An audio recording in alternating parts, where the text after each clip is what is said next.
Leicester 0, United 2. We've got third, just as I predicted. But where does that leave us now? What can we expect from Manchester United next? Ooh, sky's the limit for me.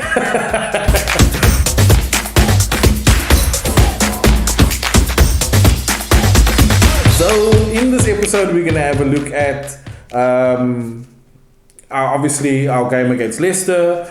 We're going to look at what does third mean to us? What does it mean in terms of the result? What does it mean in terms of Manchester United and transfers? You know, what transfers are we going to be looking at?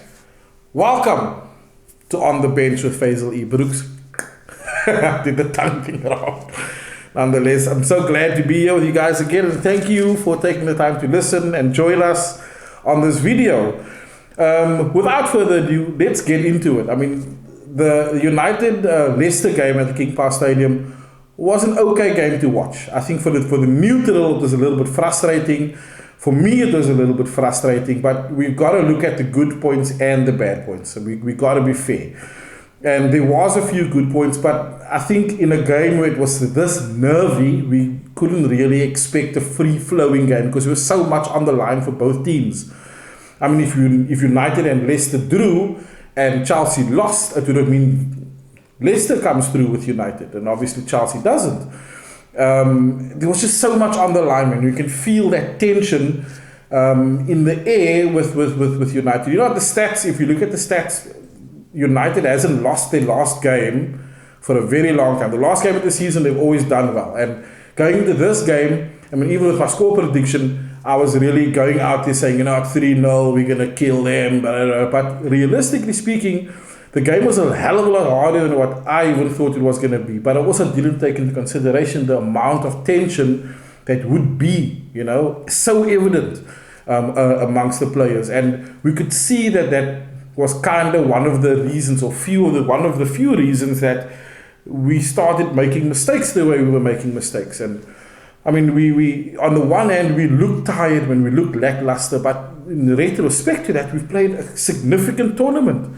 We played a tournament where we gave it our all, and that was, you could see it was taking its toll on the players. But it's difficult to excuse when we start becoming irrational, man, and start trying to pull off things that just really don't make sense. So, when Matic start passing the ball back and forth between him and Lindelof and Maguire, I get annoyed because I know they can do so much better.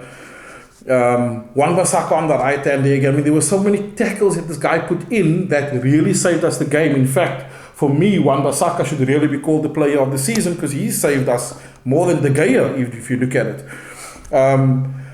But I mean, Leicester also, they didn't really come at us, man. They sat back for most of the game, hoping to steal a moment, to steal a goal and to kind of steal the victory from us. And if they obviously lost, if they won and we lost and Chelsea won, we go to fifth place. So again, it's a mishmash, as we mentioned in the last video, of so many variables, man. And because of the amount of the magnitude of the result, maybe got to the middle. We can't ignore the fact that it's still quite a fresh team, quite a young team, this Man United team is. And there's still a lot that we're putting together. I mean, we finished third, man, so it's an achievement, man. We can't take that away from these boys. They turned the season around. We were at some point at 24 points, the worst after 24 games, I think it was, Anselin. After 24 games with the worst score that we've ever experienced in the league. And we turned it around. We turned it around maybe for a couple of reasons. Was it Bruno? Did we finally click? Was it the inclusion of Pogba coming back into the team? So many things obviously turned it around from us. We saw a side of Martial, which we've been wanting for a long time. Rashford finally came out of his shell. I wish I could have seen a little bit more of James. But we can't take away from the third. Obviously, is nowhere near first. We can't take that. We can't even make that do the comparison just yet because it's nowhere near first, and third is effectively bronze, man. You did third best in the league, but Was it really available to us? January, definitely it wasn't. When we closed the year off, we were looking at hopefully trying to be in top 6 again, you know, or knowing that we're going to have to depend on the Europa League to get us into Champions League. With that said, I mean, we've got to understand that, or we have to also acknowledge, man, that there is still a lot of work that United has to do. And as much as there was a damper on today's game, I mean, we want to know, and I'm saying there was a damper because, you know, in 5 years' time, we're going to look back at this as how United won the last game against Leicester 2-0, and who cares? Who cares if Jesse scored? No one. Not even his daddy. But nonetheless, we're going to look back at this, and what is going to stand out is not the fact, yes, we finished third, but the turnaround, man. And the turnaround for me shows pockets of excellence that gives me hope that we are definitely on the right track of where we need to be within this league. So, I mean, if you look at it, we're third. What does third really realistically mean to us after a game like we had against Leicester? And for me, it shows that, A, we deserve to be there. With everything said, we deserve to be there. We deserve to be there above Chelsea, and we deserve to be there above Leicester because we showed the best performances in the latter half of the season to achieve it. We can't take it away from this, boys. And that means Champions League. You know, we're going to hear the Champions League song on a Wednesday and a Tuesday again. We don't have to sit up on a Thursday night anymore. I so badly want to sing it, but I've got an episode planned where I'm going to sing the Champions League anthem for you guys. But it means a lot of things, man. It means we get Champions League, we're finishing better than we expected to be, and there's positive movement forward, and there is planning around the club. My hope over a year that is going to influence everything a lot more positively, man. But finishing in the top third and finishing Champions League is obviously something that we hunt for. Being United, we can't afford to not be in the Champions League for long. We will lose sponsorships realistically if we don't be consistent. If we're not consistently in the Champions League, or if we miss 2 or 3 seasons, then they can take the sponsorship. And we can't afford that. I know the bankers upstairs there can't afford that, but we as fans definitely can't afford that. We want to be in the Champions League because that's kind of where the bar set. Excuse me, my throat is going again. It's not Corona, I promise you. It's just late. Nonetheless, I mean, if you look at, where we are as a club and what the, third place means to us, it's a big deal. It's a big deal for Ollie. It's a big deal for the boys. I say boys specifically because it is a young squad. Like, they need to be guided. And I still feel quite strongly that Ollie is the most appropriate person for this job for now. Until we obviously get proven wrong. And then we make the decision that we have to make to move on from there. But from United's point of view, this position means that we have to invest. I mean, we've seen them before where we've made it to Champions League, we finished second, and then they don't really want to spend money because they feel that that's good enough and that's going to fill their coffers, and they're going to get their balances out of the end of the year, out of the quarterly bonuses. But it's important for us to invest, man, not only within the team, but within the infrastructure. We could see what a big difference it was with Liverpool and Man City. We saw the difference Man City made when they came there, when Alex Ferguson was there. Yes, they're a mercenary team, I'm not going to deny that, and they had bucket loads of money to spend on players that they wanted to get.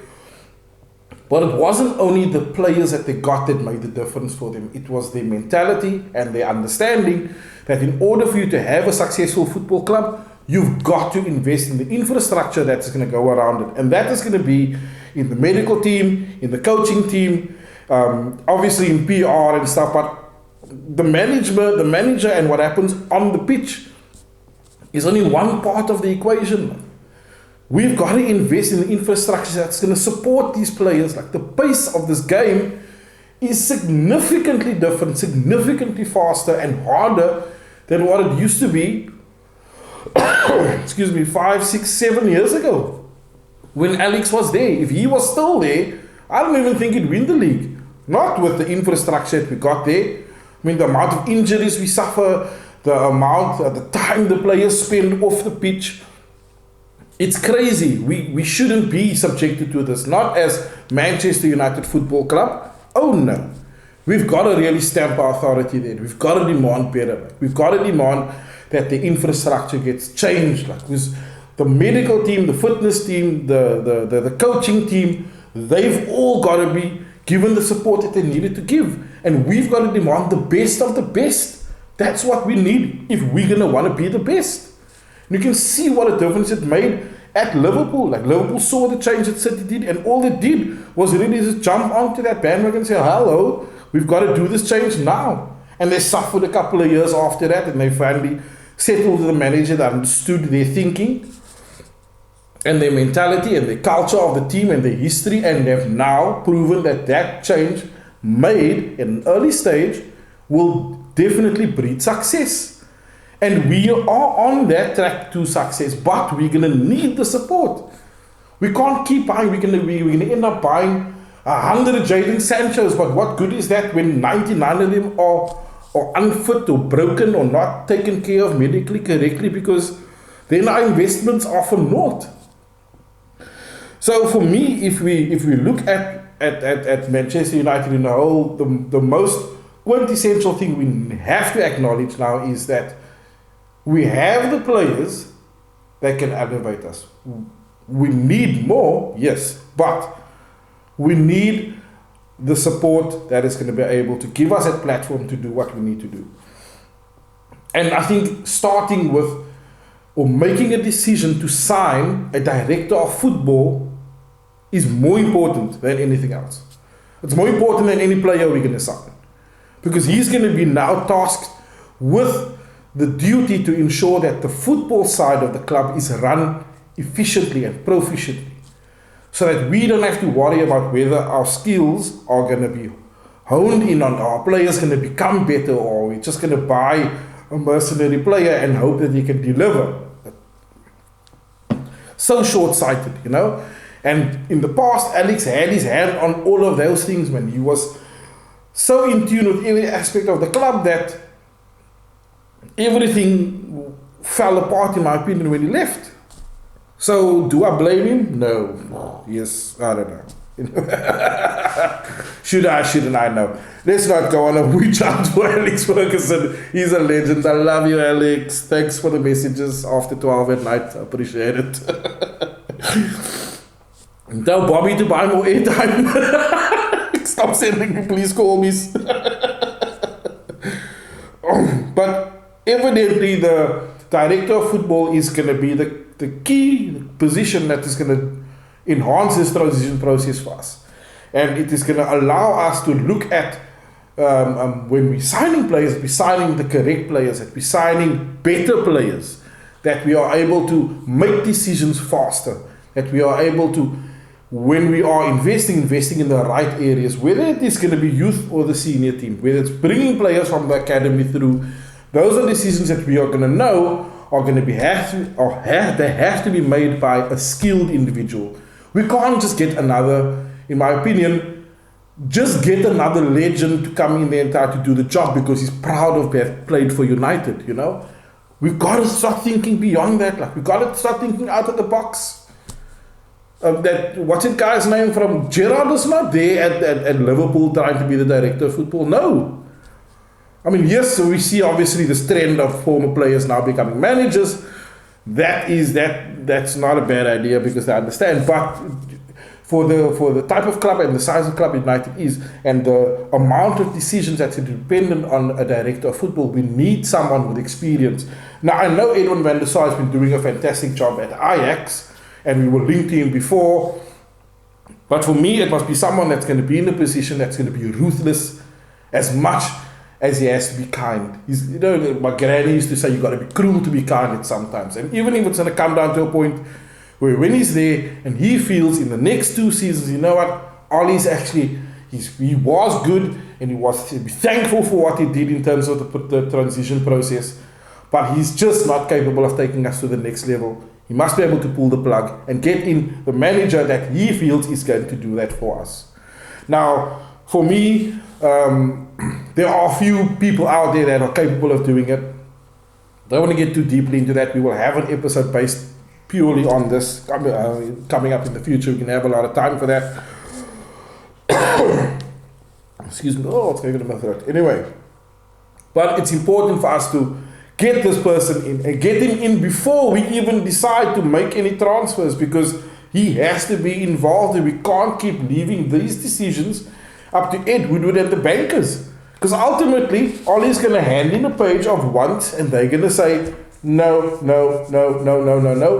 maybe, he's English, and that is thinking that is really archaic, man. We can't be thinking like that. Not if we're going to put the well-being of the football of this club first and stop thinking of it as a cash pocket to fill the pockets of American freaking bank owners over there so that they can grow their coffers. It's unfair. It's unfair towards this football club, man. To a point, I actually feel like we should do crowdfunding and try and buy United. Hey, why don't we do that? I'll be the chairman. And I'll be Ollie. At the same time, because I can. But look, the director of football is obviously going to lead us onto things that we're going to want. And obviously, by things, I mean the infrastructure, and by people, I mean players that we want to look at. So, I mean, if you look at the first transfer we should make, the first person we should sign is a director of football. But let's look at the transfers that we are hoping to close, man. And there's obviously a number of positions that we need to fill. Myself and our Factio was looking at that today. And again, we can't stop thinking about, there's about 5 positions that we need to either reinforce or replace immediately. And obviously, off the cuff and off the bat, we know Jadon Sancho is 99% there. I'm excited to see him.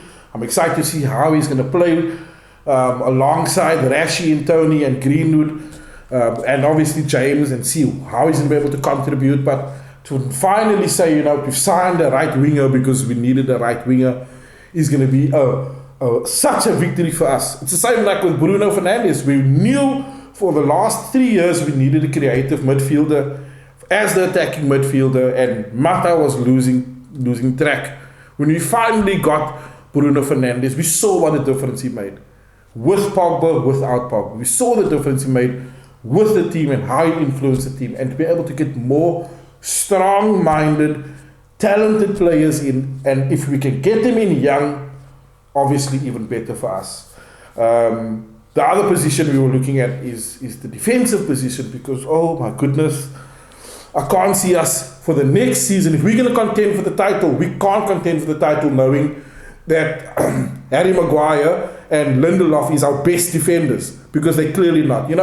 With all that said and all the clean sheets that we've got, and I can't sit here today and say, I'm 100% confident in them, because I've just seen them do stupid mistakes and slip up so often within games, and we were lucky to get away with them not scoring, or De Gea saved us.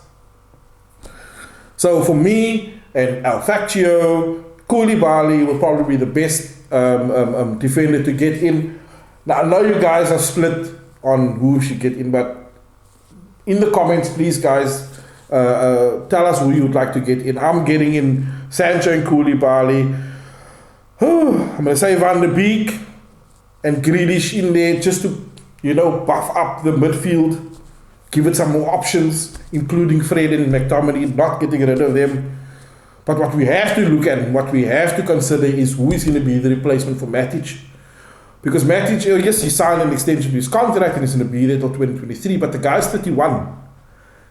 Can he really perform like he did 5 years ago? I don't think so. Yes, we've seen over this tournament, he's brilliant. Freaking hell, the amount of passes he could put in, the decisions he could make, carrying the ball forward, working well with Bruno, doing 1-2 passes. Brilliant. Can he do it for the whole season? No. Sorry, you can't. He's 31. You can't run box to box like a 25-year-old can. It's just genetically impossible. Only I think Ronaldo maybe, because I don't think he is genetically human. I think he's an alien. That's great. That Alex imported from Mars. But a replacement for Matic is going to be essential, man, because we can only play the attacking football and possession-based football that we're playing now if we're going to be investing in a very, very, very good defensive midfielder. Somebody that's able to break up play, back up the defense, somebody that's able to feed the midfield and the attacking midfield will feed the wings and be able to make those decisions. I'm not saying people that we should get someone in that's never going to make mistakes. Bruno's fantastic. Pogba's fantastic, but they are human. They make mistakes. They are. But, excuse me, nonetheless, that's still cool drink, no? Please, people. The couple of suggestions that I have for the replacement for Matic, I'm going to go with Paul Bakary from Lille, because I think he's good. He's strong. He's also forward-thinking, which I really, really like. Kamavinga, also another League One player. The French is obviously producing quite good midfielders these days. So, yes, he would be good. Otherwise, Kondogbia is that guy from Valencia. And you can see Mourinho's into him already. If you can get any one of those three guys, I think he'll be good. I want to say Thomas Partey, but apparently he's got aspirations to go play for a club that's positioned 8th in the league. Arsenal, I don't know why anybody would go there anyway. Nonetheless, moving on from there, if you just look at that lineup of who we need to get in, and if for some miraculous decision they decide, you know what, let's get in Sancho, Koulibaly, Van der Beek, and the replacement for Matic, we get him in now. It's 250 million. There's no way United's going to spend that. So how do we bring that deficit down? Now, bringing that deficit down, for me, the only obvious simple way is to get rid of players. Get rid of the deadwood, get rid of the people that we need to move on. And some of them are not necessarily bad players, but they don't necessarily fit the scheme of things at United. And that is where Ollie's really got to be ruthless. Like, he's got to put on his big boy shoes, which he's capable of, because you saw it against with Fellaini. You know what? You just don't fit my system, go. Lukaku, go. Young, go. Thank you, but go. Sanchez, go a little. I don't know what's up with that.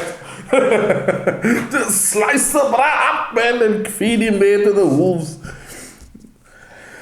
But anyway, getting rid of the people, who are the people that you think obviously we should start off with? Guys, in the comments again, let me know who should go and who you want to get in. I'm going to start off with, see, the guy that should not be mentioned. Philip Jones, present? No, never, ever is Ebra present. Why? He's still in the locker room polishing Ole Gunner's shoes.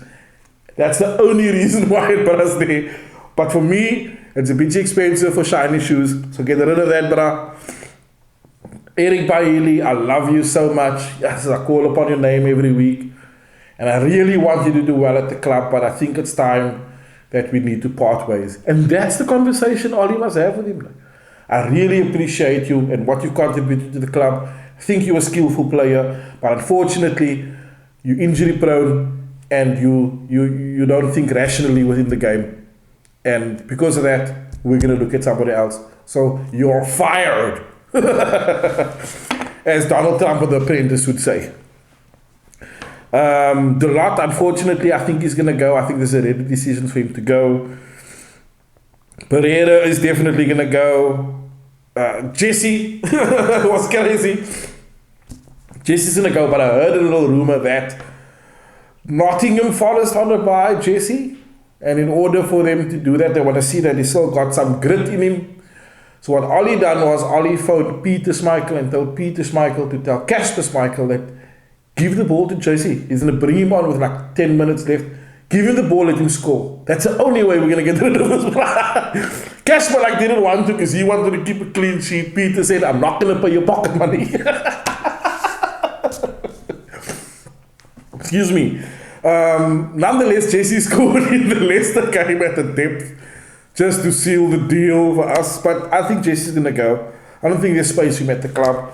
And then, guys, people to get off our books has to be Sanchez. Get out there, get off the books. Bring him back, it's going to cause havoc anyway, so don't get him back. Smalling has to get off our books, and obviously Marcus Rojo. So that's kind of my roundup in terms of ins and outs of transfers, what I think should happen during this window. The good news is we are only 48 days away from the new Premier League season. I'm so excited. Just based on the performances I've seen in the last couple of weeks, over a tournament that is a bit more normal, obviously a game a week for the Premier League, it's going to be good to see what they are able to produce and obviously what they have within them, and I feel that they're going to do well. I'm not going to be overconfident and say we're going to win the league, because we're not there yet, but we're definitely taking steps towards it. In the next couple of weeks, obviously, I think on the 5th of May starts the UEFA Europa Cup knockout tournament. That's going to be in Germany. So watch us on those shows. We will be there for that. Excuse me. Otherwise, guys, like and share this video. And if you have not, subscribe now.